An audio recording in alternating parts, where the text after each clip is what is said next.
अस्सलाम वालेकुम नाज़रीन, आप देख रहे हैं रामा टाइम्स।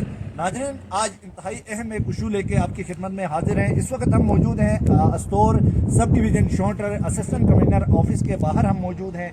मेरे अकाब में जो आप देख रहे हैं करोड़ों रुपए की मशीनरी अरसा दराज से यहाँ पे खुले आसमान तले पड़ी हुई है।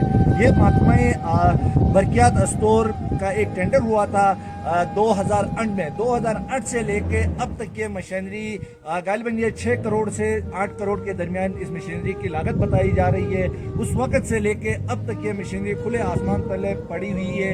ये मुकम्मल जंग आलूदा हो चुकी है। हुकूमत गिलगित बल्तिस्तान के खजाने को करोड़ों रुपए का नुकसान हो रहा है। दूसरी जानिब यहाँ पे अस्तोर में दर्जनों पावर प्रोजेक्ट होने के बावजूद भी अब तक लोड शेडिंग फ्री जिला नहीं बन सका, बल्कि बिजली की लोड शेडिंग बरकरार है। लोगों ने हुकूमत गिलगित बल्तिस्तान और महकमे बरकियात गिलगित बल्तिस्तान से पुरजोर मुतालबा किया है कि मशीनरी को किसी महफूज मकाम में मुंतकिल करें और इनके जिम्मेदारों के खिलाफ कानूनी कार्रवाई अमल में लाई जाए। इससे कबल कि यहाँ पे 2 दफा साबिक वज़ीर आला खालिद खुर्शीद साहब और उससे कबल हाफिजुर रहमान के दौर में भी इस प्रोजेक्ट के ऊपर एक इंक्वायरी बिठाई गई, ताहम उस इंक्वायरी कमेटी की रिपोर्ट मंजर आम पे नहीं आ सकी।